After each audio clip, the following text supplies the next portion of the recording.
ఇది east facing flat అండి, triple bedroom. చూడండి, ఇది హాలు కూడా చాలా విశాలంగా ఉంటుంది, బ్యూటిఫుల్గా ఉంటుంది. ఈస్ట్ ఫేసింగ్, ఫస్ట్ ఫ్లోరు, మెట్లు ఎక్కుతూనే మనకు ఉంటుంది, ఏ లిఫ్ట్ దానికోసం అవసరం లేదు. సో ఇదంతా open kitchen.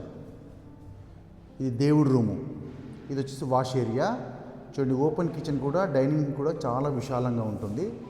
Sink, common bathroom and bedroom, master బెడ్రూమ్కి వెళ్ళే దారి. ఇప్పుడు ఇది దేవుడి రూము, ఇది వచ్చేసి వాష్ ఏరియా. వాష్ ఏరియా కూడా చాలా విశాలంగా ఉంది. వెంటిలేషన్ అయితే చాలా మంచి బ్యూటిఫుల్గా వెంటిలేషను.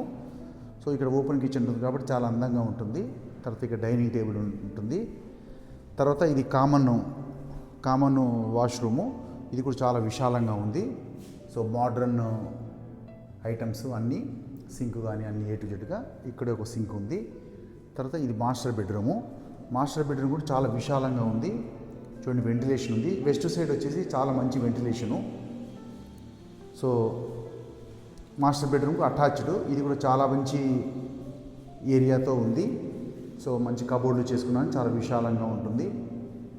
సో ఇక్కడికి వచ్చేస్తే కిచెన్ అండి, మన చిన్నపిల్లల రూము. చిన్నపిల్లల విషయం కూడా మంచి వెంటిలేషను. నార్త్ సైడ్ కూడా చాలా మంచి సెట్ బ్యాక్ ఉంది కాబట్టి వెంటిలేషన్ కూడా ఉంది. అలాగే వచ్చేసి ఇది ఇంకొక బెడ్రూమ్ అనుకోవచ్చు. సో ఈ బెడ్రూమ్ కూడా అటాచ్డ్ బాత్రూంలో విశాలంగా ఉంటుంది. ఇకపోతే పడమర సైడు మంచి వెంటిలేషను అండ్ బాల్కనీ కూడా చాలా విశాలంగా ఉంది. సో ఎదురుగా కూడా మంచి బిల్డింగ్, సో వెంటిలేషను ఇదంతా బ్యూటిఫుల్గా ఉంది. ఇది వచ్చి 1700 చిల్లర్ అండి. సో ఇంట్రెస్ట్ ఉన్న వాళ్ళు 9848